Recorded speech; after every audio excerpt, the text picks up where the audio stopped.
আমরা এত সময় যে ম্যাথ গুলো দেখছিলাম, এদিকে এখন হচ্ছে আরো কিছু ম্যাথ নিয়ে এসেছি। এই ম্যাথ গুলোকে আমরা সলভ করতে পারতাম। এই সলভ করে এগুলো যদি সলভ করতে পারি, হচ্ছে বোর্ড পরীক্ষা যেরকম হচ্ছে হয় এবং বকে হচ্ছে সমাধান করে দিতে পারবে, সেম একই রকম ভাবে আমাদের অ্যাডমিশনেও খুব সাহায্য করবে।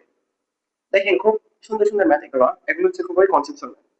দেখেন এত ভেক্টরটি একটি তলের সমান্তরাল, একটা তলের সমান্তরাল হচ্ছে এই ভেক্টরটি, তাহলে আমি ধরে নিতে পারি একটা তলের সমান্তরাল অর্থাৎ এইটা। তাহলে এখানে কি দেওয়া আছে? এখানে দেওয়া আছে i plus x J, i plus x J, i plus x J. আবার এত ভেক্টরটি তলের উপর লম্ব, তাহলে আবার দেওয়া আছে এই ভেক্টরটি কি আছে? লম্ব আছে। তাহলে হচ্ছে কোন ভেক্টরটি? 2i minus J plus 5k। এই দুটো ভেক্টর কি আছে? লম্ব আকারে আছে। আমরা এক নম্বরে যদি সলভ করতে আসি, প্রথমে দেখো কি এখানে একটা ভেরিয়েবল আছে, এই যে ভেরিয়েবল, এই ভেরিয়েবলের মান বের করতে হবে। কিভাবে বের করা যেতে পারে? হ্যাঁ, বের করতে পারি কিভাবে।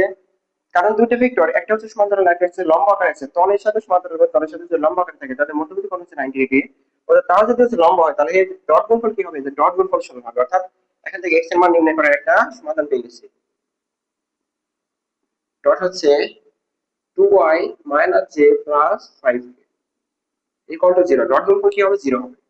ডট গুণফল নির্ণয় করে i এর সাথে i, 2 x এর সাথে j এর সাথে j করছি, k এর সাথে কোনো কিছু না, তাহলে হচ্ছে 0 ইকুয়াল টু 0। সুতরাং x ইকুয়াল টু এটা যদি এই সাইডে নিয়ে যায় তাহলে হচ্ছে 2 হচ্ছে। এটা যদি এখানে বসাই দেয় তাহলে কি হচ্ছে? সুতরাং ভেক্টরটি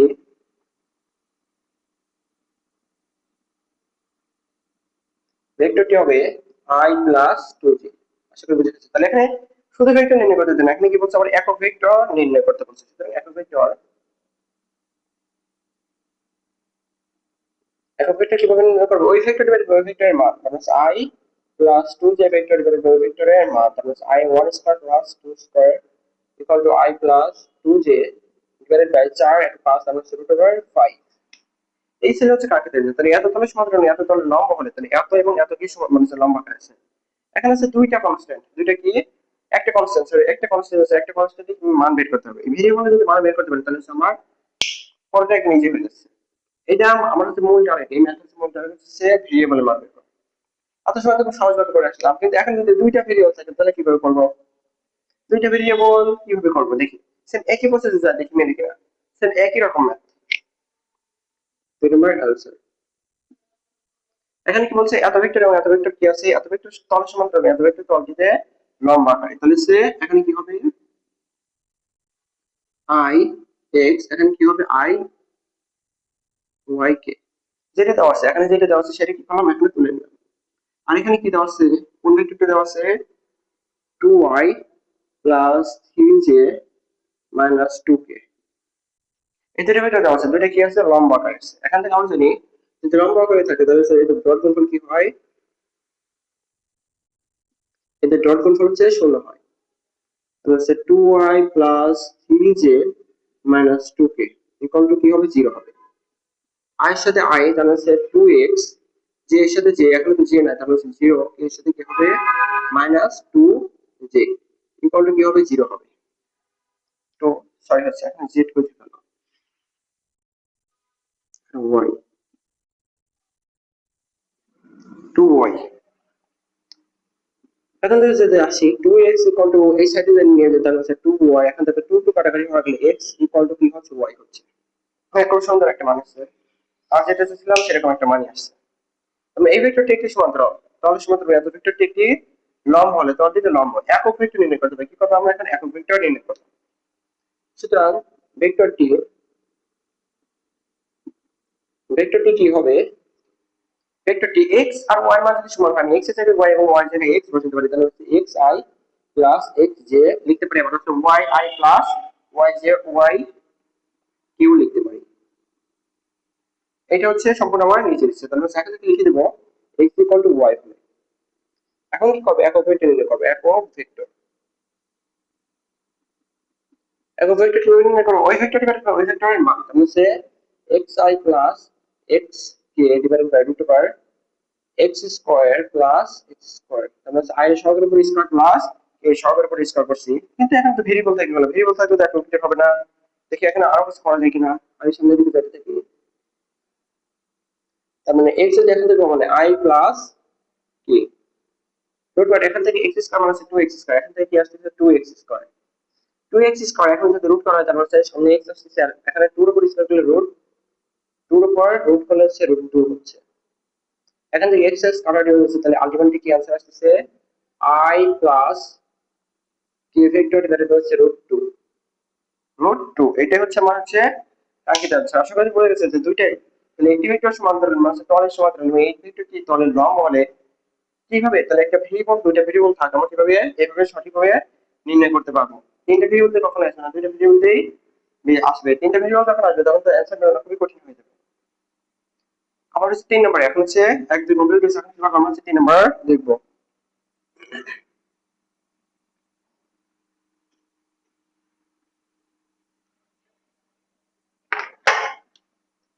ভেক্টরটি এত বলছে কোন ভেক্টর হবে, তাহলে x আলফা cos বিটা মানে cos alpha cos beta cos alpha sin beta sin alpha, ভেক্টরটি কোন ভেক্টর হবে আমার কাছে আইডেন্টিফাই করতে দিয়েছে। এক ভেক্টর নাকি হচ্ছে আরো কি আছে, আরো হচ্ছে অভিব্যক্তি আছে, তারপর হচ্ছে অবিভাজ্য ভেক্টর সমঘাতী নাকি হচ্ছে মানে হচ্ছে প্রতিসম সেরকম হচ্ছে যে ভেক্টরগুলো আছে এই ভেক্টরগুলো কি করছে এখান থেকে নির্ণয় করতে বলছে যে কোন ভেক্টর হবে। আমরা হচ্ছে এখান থেকে নির্ণয় করার জন্য প্রথমে কি করবো, আমরা হচ্ছে এখান থেকে দেখি মানটা নির্ণয় করি, মান নির্ণয় করার মাধ্যমে আমরা এখান থেকে আইডেন্টিফাই করতে পারবো যে কোন ধরনের vector. cos alpha cos beta তার মানে হচ্ছে cos আলফা cos বিটা তার স্কয়ার প্লাস এখান থেকে কি আছে cos alpha sin beta cos alpha sin beta তার স্কয়ার প্লাস কি আছে কি সহগ আছে sin আলফা তার স্কয়ার। এখান থেকে কি করতে পারি cos square alpha into cos square beta plus cos square alpha sin square beta plus sin square alpha.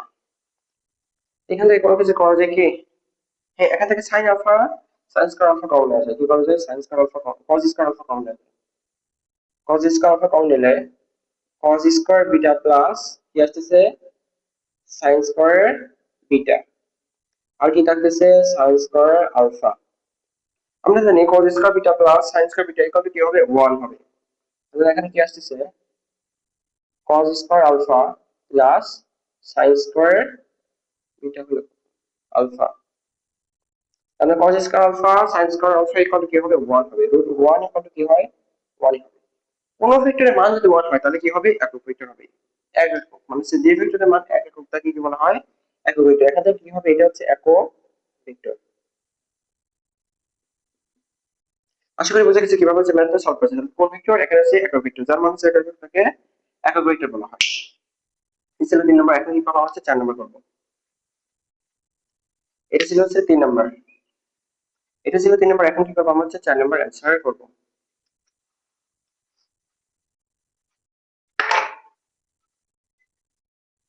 4 নম্বর, এত তলে এত ভেক্টরটির দৈর্ঘ্য কত একক, মানে এক্স ওয়াই তলের ভেক্টরটির দৈর্ঘ্য কত একক। এখন এই দৈর্ঘ্য কিভাবে নির্ণয় করব, দৈর্ঘ্য নির্ণয় করার জন্য কিভাবে নির্ণয় করা যেতে পারে, এক্স ওয়াই তলে যখন এক্স ওয়াই বলবে তখন এক্স ওয়াই তার এক্স ওয়াই মানে এক্স আই এর সহগ স্কয়ার প্লাস জে এর সহগ স্কয়ার, একটু ক্লিয়ার হচ্ছে। এক্স ওয়াই যখন বলবে তখন আই এর সহগের উপর স্কয়ার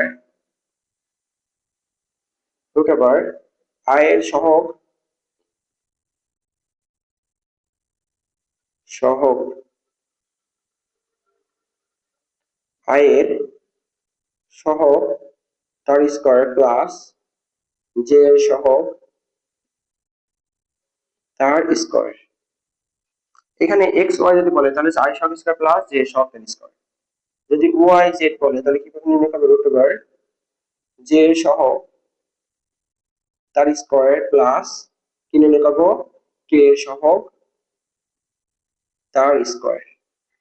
তারপর যদি জেড এক্স তল বলে তাহলে কিভাবে নির্ণয় করবো কে এর সহগ তার স্কয়ার প্লাস আই এর সহগ তার স্কয়ার। এভাবে কি নির্ণয় করবো দৈর্ঘ্য নির্ণয় করে নিতে পারবো আমরা। তাহলে এখানে বলছে এক্স ওয়াই তল বলে, যদি ওয়াই জেড তল বলে অথবা জেড এক্স তল বলে আমরা কি পাবো না, এখন আমরা যে তলই বলে এখন পাবো না। তাহলে এখন আমার কোশ্চেন হচ্ছে এক্স ওয়াই তলে এক্স ওয়াই তলে ভেক্টরটির দৈর্ঘ্য কত, আমাকে নির্ণয় করতে পারবো না, এখান থেকে অবশ্যই নির্ণয় করতে পারবো।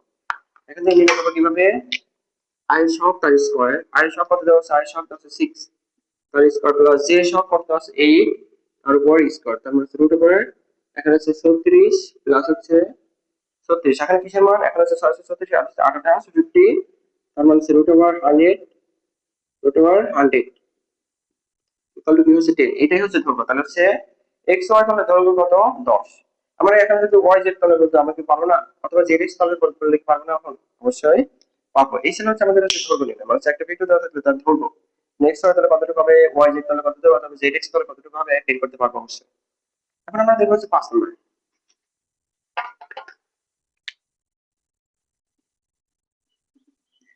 এখানে কি বলছে 5 নম্বর, পি ও কিউ এর স্থানাঙ্ক যদি এত এত পি কিউ এর পি কিউ ভেক্টরের মান নির্ণয় করতে বলছে।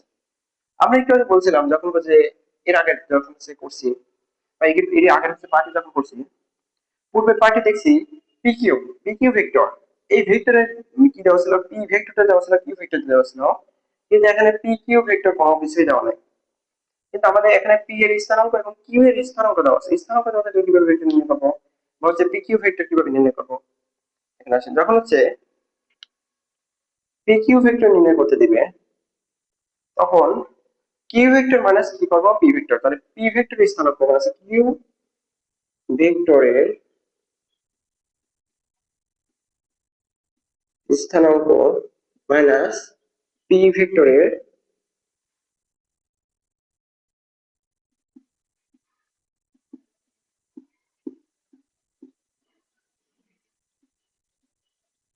তাহলে সে কি বের করবো, কিউ ভেক্টরের স্থানাঙ্ক মাইনাস পি ভেক্টরের স্থানাঙ্ক বের করবো। তাহলে এটা থেকে এটা বাদ দিয়ে কি করবো, ভেক্টর গুলো এখন নির্ণয় করবো।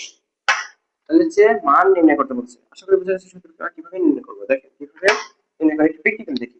তাহলে এটা থেকে যদি এটা বিয়োগ করি তাহলে হচ্ছে কত হচ্ছে 3 মাইনাস 3, এটা হচ্ছে আই হবে, প্লাস এটা থেকে এটা বিয়োগ করলে আমরা হচ্ছে -4 মাইনাস মাইনাস এ প্লাস 2, এটা হচ্ছে জে, প্লাস এটা থেকে এটা বিয়োগ করবো তাহলে হচ্ছে 5 মাইনাস 1, এটাই হচ্ছে কি, এখান থেকে এটা হচ্ছে 0, এটা হচ্ছে -2j, আর এটা কত হচ্ছে +4k, এখান থেকে কি আসছে -2j +4k, এটা হচ্ছে ভেক্টরটা আছে। কিন্তু এখানে বলছে কি পিকিউ ভেক্টরের মান নির্ণয় করতে বলছে। মান কিভাবে নির্ণয় করবো, মান রুট ওভার জে সহগ তার স্কয়ার প্লাস কে সহগ তার স্কয়ার, তাহলে হচ্ছে root over 4 plus 16 equal to হচ্ছে রুট ওভার 20। এটা হচ্ছে কিসের মান, পিকিউ ভেক্টরের মান। আশা করি বুঝা গেছে কিভাবে নির্ণয় করছি। তাহলে হচ্ছে কিউ মাইনাস পি, তাহলে কিউ এর সহগ মাইনাস পি এর সহগ, কিউ এর সহগ মাইনাস পি এর সহগ, কিউ এর সহগ মাইনাস পি এর সহগ, তাহলে কিউ এর সহগ মাইনাস পি এর সহগ, কিউ এর সহগ মাইনাস পি এর সহগ, তারপর হচ্ছে কিউ এর সহগ, কিউ এর সহগ মাইনাস পি এর সহগ, মাইনাস মাইনাস প্লাস, তারপর হচ্ছে কিউ এর সহগ মাইনাস পি এর সহগ করার পর যেই অ্যান্সার আসবে সেটা থেকে একটা ভেক্টর আসবে, যার মান নির্ণয় করতে হবে, তাহলে হচ্ছে রুট ওভার আই এর সহগ তার স্কয়ার প্লাস জে এর সহগ প্লাস তার স্কয়ার প্লাস হচ্ছে কে এর সহগ তার স্কয়ার করে, এখান থেকে কি করবো, এখান থেকে মান নির্ণয় করে নেব। আশা করি বুঝে গেছে। এখন আমরা 5 নম্বর দেখবো, এখন দেখবো হচ্ছে 6 নম্বর।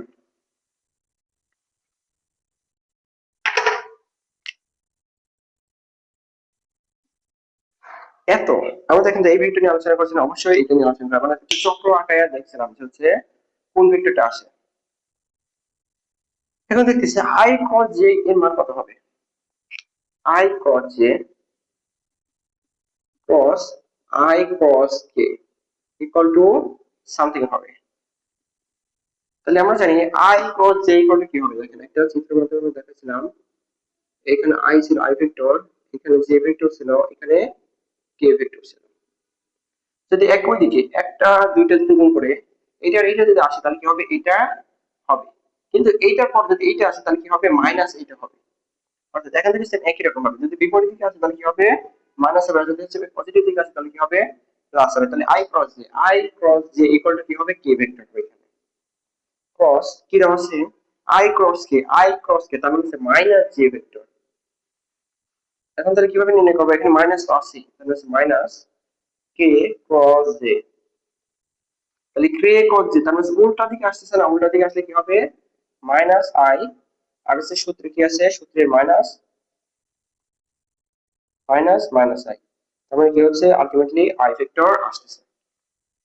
এইভাবে হচ্ছে আমরা নির্ণয় করতে পারি কিভাবে হচ্ছে এই ভেক্টরটা নির্ণয় করতে। আশা করি বোঝা যাচ্ছে। এই ছিল আমাদের 6টা ম্যাথ। এরপরে আরো কিছু ম্যাথ দেখবো, আপনারা দেখতে থাকেন।